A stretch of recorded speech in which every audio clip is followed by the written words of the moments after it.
আমি মহিম শেখ। আপনারা সকলেই অবগত আছেন যে আগামী 30শে জুলাই মঙ্গলবার নারী শক্তি ফাউন্ডেশনের পক্ষ থেকে একটা রক্ত অর্পণ শিবিরের আয়োজন করা হয়েছিল। আমাদের প্রস্তুতি একদম শেষ লগ্নে চলছিল। আমরা আমাদের প্রস্তুতি চালিয়ে যাচ্ছিলাম। আপনারা সবই অবগত আছেন যে আমি একটা রাজনৈতিক দল অল ইন্ডিয়ান সেকুলার ফ্রন্টের প্রতিনিধিত্ব করি এবং আমি আমার এলাকার মানুষের জন্য, এলাকাবাসীর জন্য কাছে পাওয়ার জন্য বা তাদের উপকার করার জন্য আমি একটা অরাজনৈতিক ব্যানার, যেটা নারী শক্তি ফাউন্ডেশন, তার পক্ষ থেকে বিভিন্নভাবে বিভিন্ন কাজ আমি করি। কখনো ক্ষুধার্তকে আমরা খাবার দিয়ে থাকি, ভবগুরুদের আমরা খাবার দিয়ে থাকি, বা যারা স্কুল ছাত্রছাত্রী আছে তাদেরকে আমরা খাতা পেন দিয়ে থাকি। সর্বপ্রথম এই বর্ষাকালে আপনারা জানেন যে রক্তর যে ক্রাইসিস চলছে বা রক্তর যে একটা সংকট চলছে, সেই রক্ত সংকট করার জন্য আমরা এলাকা থেকে কিছু ছেলে মিলে, এলাকাবাসী, বাঁকড়া সর্দারপাড়া তাজ মসজিদ নিবাসী এলাকার কিছু ছেলেকে নিয়ে, যারা আমার বন্ধু সুলভ আচরণ করে বা আমার সাথে যারা কথাবার্তা বলে, তাদেরকে নিয়ে এবং আমাদের পাশেই যে ক্লাব ছিল শান্তি সংঘ ক্লাবের সভাপতি, তাদের সাথে আমরা আলোচনা করে রক্তদান শিবিরে এগিয়ে চলছিলাম।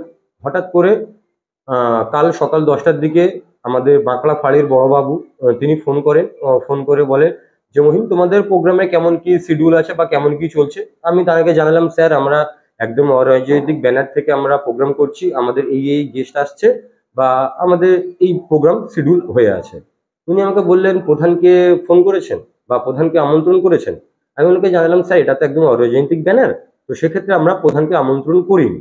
আমাকে উনি জানালেন যে আপনি পঞ্চায়েতের কাছে যান, প্রধান তো একটা অ্যাডমিনিস্ট্রেটিভ পদ, তো সেখানে গিয়ে আপনি আমন্ত্রণ করে আসুন। সেই কথা মতো আজকে আমরা 11টার সময় যাই।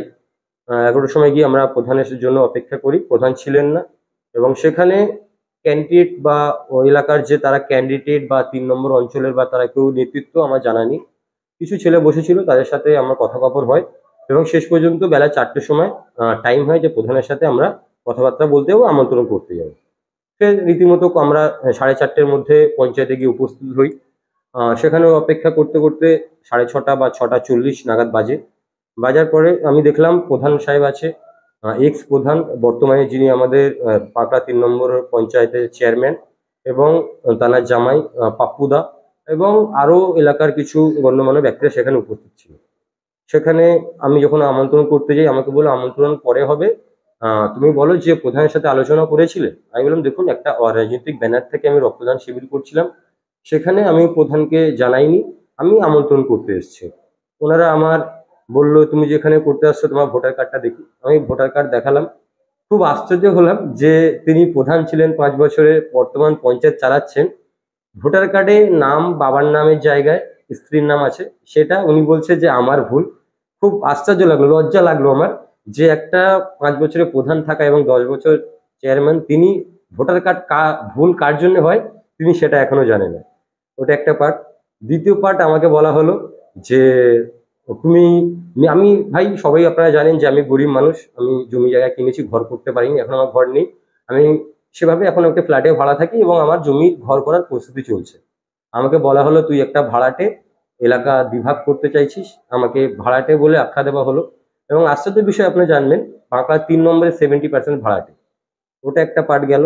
এবং সর্বশেষ বলা হলো যে যদি প্রোগ্রাম হয়, যদি কোনো রকম ঝামেলা হয়, তাহলে সেই ঝামেলার দায়টা কে নেবে। একদম স্পষ্টভাবে আমি এলাকার মানুষদের নিয়ে যাচ্ছিলাম।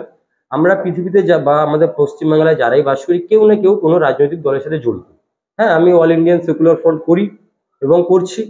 সেখান থেকে দাঁড়িয়ে যদি আমি আমার সমাজের জন্য, আমার পাড়ার জন্য, যদি জাতি বর্ণ ধর্ম নির্বিশেষে আমি যদি কাউকে নিয়ে কোনো কাজ করতে চাই, সেটা যদি আমার ভুল হয়ে থাকে, তাহলে আমি পুরো বাঁকড়া ডোমজুড়ে মানুষের কাছে ক্ষমা প্রার্থী, আমি আপনাদের জন্য কিছু করতে পারিনি।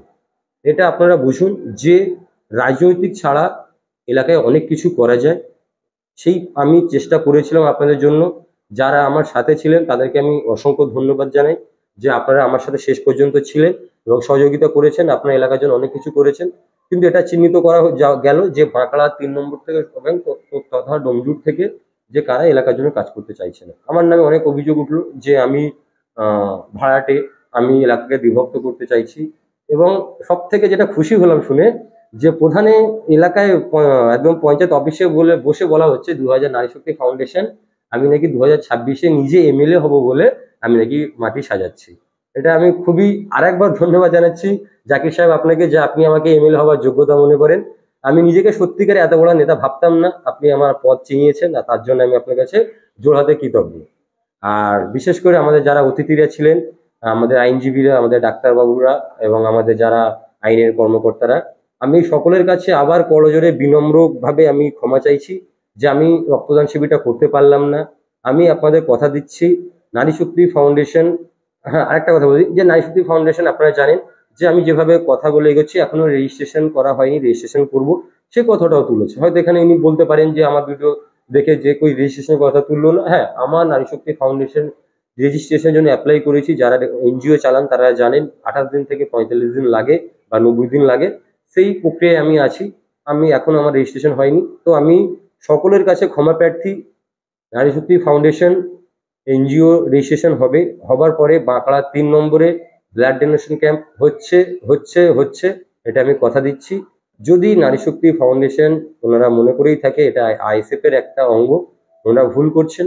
আমি স্পষ্ট জানাচ্ছি নারী শক্তি ফাউন্ডেশন আলাদা একটা এনজিও।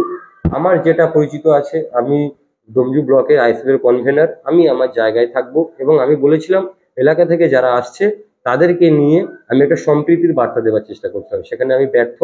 এবং যে সকলের মানুষের কাছ থেকে আমরা চাঁদা তুলেছি, আমরা চেষ্টা করছি সেই চাঁদা আপনাদের কাছে ফিরিয়ে দেওয়ার জন্য। কিছু টাকা আমরা অ্যাডভান্স করেছিলাম স্টেজের জন্য, গিফটের জন্য অথবা টিফিনের জন্য, সেই টাকা আমরা খরচা করে ফেলেছি, সেই টাকা আমরা ফেরত পাচ্ছি না। যদি আপনারা ক্ষমা করতে পারেন বা ভাইয়ের জন্য দান করতে পারেন ভাববেন, আর যদি বলেন না, আমরা সকলের টাকা ফিরিয়ে দেওয়ার চেষ্টা করব। এইটুকুই কথা। আবার শেষ কথা,